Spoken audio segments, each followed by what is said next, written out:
SAE 3400 Examination of Prospective Financial Information. Company wants to go for a loan from the banker or company going for private placement.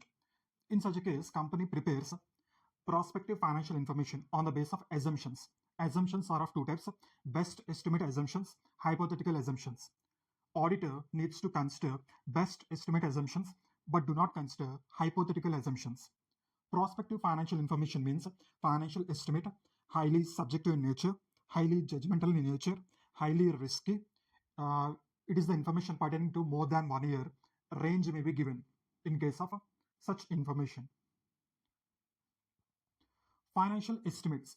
Financial estimates are of two types: forecast, projections. Forecast means best estimates based on past data and trends. Projections means expectations based on assumptions and desired outcome, mostly hypothetical assumptions. Prospective financial information based on uncertainties and assumptions. In case of SAE 3400, that is examination of prospective financial information, we give moderate assurance, and this assurance is negatively worded. Caveats shall be clearly expressed in the report.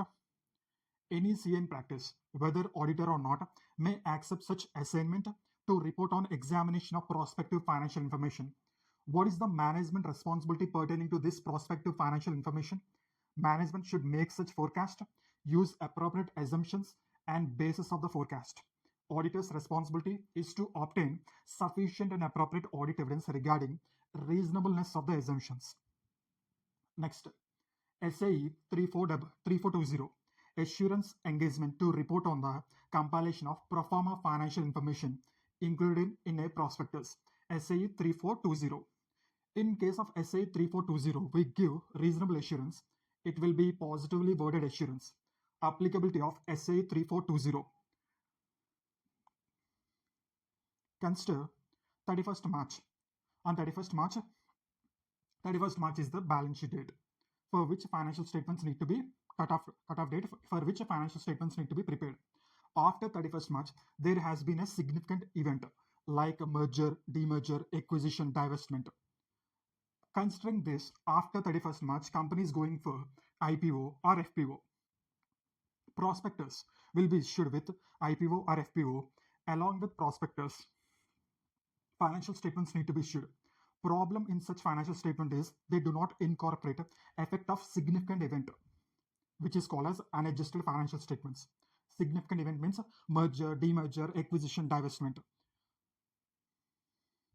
As per SEBI ICDR, companies need to make adjustments in the financial statements as per the criteria specified to incorporate effect of significant effect.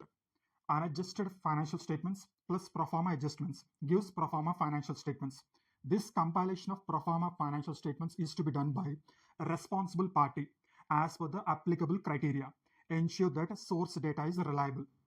Who will ensure? A responsible party need to ensure that source data is reliable. A practitioner shall be engaged to give reasonable assurance on such compiled pro forma financial information. The practitioner engaged is required to perform procedures as given in SAE 3420. What is the difference between financial statement audit and assurance engagement? In financial statement audit, we call management. In assurance engagement, management is called as a responsible party. In financial statement audit, we call auditor. In assurance engagement, we call him as a practitioner. In financial statement audit, we call financial reporting framework. In assurance engagement, financial reporting framework is called as applicable criteria. Financial statements compilation. If financial statements are compiled as per applied criteria, practitioner will give unmodified opinion. If financial statements are not compiled, if financial statements are not compiled as per applicable criteria, the practitioner will give modified opinion. Responsible party. What is the responsibilities of a responsible party?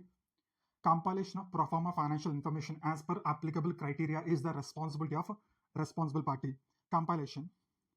At the time of compilation, extract unadjusted financial statements and evaluate source data reliability, make adjustments. Resultant information is pro forma financial information. present such information in columnar form, that is unadjusted information plus or minus adjustments gives resultant pro forma financial information. Next, what is the responsibilities of practitioner?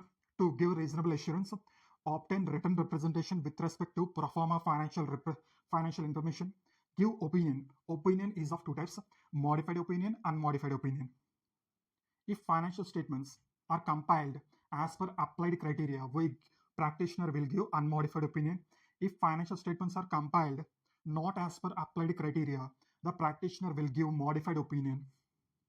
Ascertain whether he should accept such engagement, he should plan, obtain evidence, and lastly give report. Reporting shall be done as per SAE 3420. Next, SAE 3402. Assurance reports on controls at a service organization. In case of service organization, there is a service organization. In service organization pertaining to financial statement audit, SAE 3420 is not applicable. Regarding internal control assurance, SAE 3402 applies. There will be two types of organizations: user organization, service organization. Service organization. For user organization, there is user auditor, and for service organization, there is service auditor. User organization has outsourced the financial reporting services to service organization. In case of user organization, the user auditor need assurance on internal controls relevant for financial reporting. In case of service organization, service auditor, internal controls are relevant for providing services to user entities relating to financial reporting. In such a case, SAE 3402 is applicable. Professional accountant in practice shall give two types of reports: type 1 report, type 2 report. Type 1 report provides reasonable assurance on description of internal control system, design on controls for relevant control objectives. Type 2 report provides reasonable assurance on description of internal control system, design on controls for relevant control objectives, operating effectiveness of the designed internal control system.